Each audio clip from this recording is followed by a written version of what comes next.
নমস্কার, আপনারা দেখছেন তুহিনার হেলদি রান্না। আজ আমি নিয়ে এসেছি একটা নতুন রেসিপি, পাঁপড়ের অমলেট কারি। আজ আমি ডিম ছাড়া অমলেট রান্না করব। সবার প্রথমে আমি একটা পুর বানিয়ে নেব। এর জন্য শুকনো কড়ায় পেঁয়াজ কুচিগুলো দিয়ে দিলাম। শুকনো কড়ায় তেল ছাড়া আমি পেঁয়াজগুলোকে ভেজে নেব। এই সময় গ্যাসের ফ্লেমটা কমানো থাকবে, আর না হলে পেঁয়াজগুলো পুড়ে যেতে পারে। কিছুক্ষণ এটা শুকনো কড়াই ভেজে নেবার পর এর কালারগুলো একটু যখন লালচে হয়ে যাবে তখনই এতে দিয়ে দেব পরিমাণ মতো রসুন বাটা আর আদা বাটা। আদা রসুনটাকেও পেঁয়াজের সঙ্গে একইভাবে কিছুক্ষণ ভেজে নেব। কিছুক্ষণ ভেজে নেবার পর এতে দিয়ে দেবো একটুখানি জল, আর এই জলটা দিয়ে আবারও আমি আদা রসুনটাকে ভালো করে ভেজে নেব। এবারে এদের কাঁচা গন্ধ চলে গেলে আমি এতে দিয়ে দেব টমেটো কাটা। আমি একটা গোটা টমেটো এখানে কেটে রেখে দিয়েছিলাম, সেগুলোই ব্যবহার করলাম। এতে একটুখানি জল দিয়ে টমেটোটাকেও আদা রসুন পেঁয়াজের সঙ্গে ভালো করে কিছুক্ষণ ভেজে নেব। তারপর আমি দিয়ে দিলাম কাঁচা লঙ্কা কুচি। এইগুলোকে কিছুক্ষণ নাড়াচাড়া করার পর আমি এতে দিয়ে দেব কয়েকটা গুঁড়ো মশলা। দিয়ে দিলাম পরিমাণ মতো হলুদ গুঁড়ো আর একটুখানি লঙ্কা গুঁড়ো।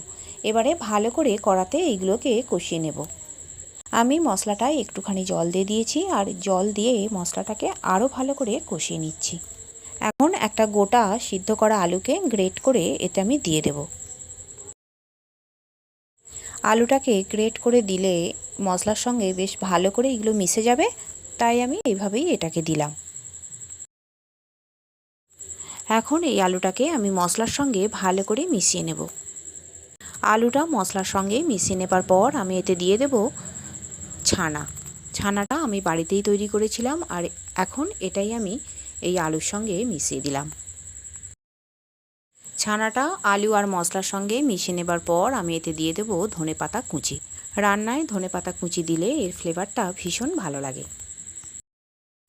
এবারে এটা ভালো করে মিশিয়ে নেবার পর এতে দিয়ে দেব স্বাদ মতো নুন আর একটুখানি চিনি। এখন আমার পুরটা একেবারেই রেডি হয়ে গেছে। এবারে এটাকে আমি একটা প্লেটে তুলে রাখবো। এদিকে আমি একটা থালায় জল নিয়ে নিয়েছি, আর একটা পাঁপড়কে এপিট ওপিট আমি ভিজিয়ে নিলাম। এতে করে পাঁপড়টা বেশ নরম হয়ে যাবে। এখন এই জলে ভেজানো নরম হয়ে যাওয়া পাঁপড়টা একটা থালার উপরে রাখলাম, আর তার ঠিক মাঝখানে এই পুরটা একটু একটু করে দিয়ে দেব। আর পাঁপড়ের দুদিক থেকে ফোল্ড করে দেব। ঠিক যেমন আমরা ডিম ভাজা করি ঠিক সেই রকম দেখতে লাগবে। এবার আবারও আমি আর একটা পাঁপড়কে জলে ভিজিয়ে নিয়ে একটা থালার উপরে রাখলাম, আর তার ঠিক মাঝখানে পুরটা দিয়ে পাঁপড়টাকে দুদিক থেকে ফোল্ড করে দেব, ঠিক প্রথমটার মতো। এটাকেও আমি একটা জায়গায় তুলে রাখব। আমি আর একটা পাঁপড় ঠিক একইভাবে তৈরি করে নিচ্ছি। মোট আমি এখানে 3টে পাঁপড়কে এই রকমভাবে তৈরি করে নিলাম। এবারে এই পুর ভরা পাঁপড়গুলোকে ভেজে নিতে হবে। আমি আগেই গ্যাসে কড়া বসিয়ে দিয়েছি, আর কড়াটা গরম হলে আমি তেল দিয়ে দিলাম, আর তেলটাকে গোটা কড়ায় ছড়িয়ে দিয়ে আমি একটা পুর ভরা পাঁপড় দিয়ে দিলাম। এবার পাঁপড়টাকে খুব সাবধানে ভেজে নেব, যাতে পুরো পাঁপড়টাই ভাজা হয়। সেই জন্য কড়াটা আমি একটু এদিক ওদিক করে নিলাম, আর খুব ধীরে ধীরে পাঁপড়টাকে উল্টে দিলাম। আর উল্টো পিঠটাও একইভাবে ভেজে নিয়ে আমি এটাকে তুলে রাখবো। প্রথম পাঁপড়টা ভাজা হয়ে যাবার পর আমি দ্বিতীয় পাঁপড়টাকেও দিয়ে দিলাম, আর ওই একইভাবে এপিট ওপিট ভেজে নিয়ে খুব সাবধানে এটাকে তুলে রাখবো। তবে এইভাবে পুর ভরা পাঁপড় ভাজার সময় পাঁপড়টা একটু ছোট হলেই ভালো হয়, কিন্তু আমার পাঁপড়গুলো একটু বড় ছিল, তাই একটু অসুবিধা হচ্ছে। এখন আমি তৃতীয় পাঁপড়টাও দিয়ে দিলাম, আর এপিট ওপিট ধীরে ধীরে ভেজে নিয়ে আমি এটাকেও তুলে রাখলাম। কড়াতে আমার প্রায় তেল নেই এই কড়াতেই, তাই আমি দিয়ে দিলাম জিরে ফোড়ন। জিরেটাকে একটুখানি ভেজে নিয়ে আমি এতে দিয়ে দেব পেঁয়াজ কুচি। আমি এখানে দুখানা পেঁয়াজকে একদম মিহি করে কুচিয়ে রেখেছিলাম, সেটাই ব্যবহার করলাম। পেঁয়াজগুলোকেও আমি একইভাবে ভেজে নেব ধীরে ধীরে লো ফ্লেমে। এদিকে আমার ভাজা পাঁপড়গুলো আমি ঠিক এইভাবে দুপিস করে কেটে নিয়েছি। এখন কড়াই আমি দিয়ে দিলাম পরিমাণ মতো রসুন বাটা আর আদা বাটা। আদা রসুনটাকে পেঁয়াজের সঙ্গে একইভাবে আমি ভেজে নেব। কিছুক্ষণ এইগুলোকে ভেজে নেবার পর এইগুলোর কাঁচা গন্ধ চলে গেলেই আমি এতে দিয়ে দেবো টমেটো কাটা।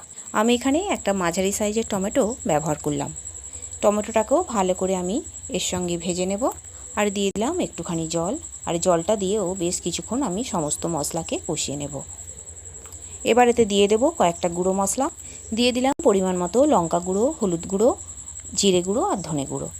এবারে এতে দিয়ে দিলাম কাশ্মীরি গুঁড়ো লঙ্কা। কাশ্মীরি গুঁড়ো লঙ্কাটা দিয়েছি, এতে ঝাল হবে না, কিন্তু কালারটা খুব সুন্দর হবে। একটুখানি জল দিয়ে সমস্ত মশলাকে আমি কড়াতে ভালো করে কষিয়ে নেব। এই কষানোটা খুব সুন্দর করে করতে হবে, কারণ মশলার কষানোর ওপরেই তরকারির টেস্ট নির্ভর করে। দিয়ে দিলাম একটুখানি জল, আর এই জল দিয়ে আবারও আমি কিছুক্ষণ এটাকে কষিয়ে নেব।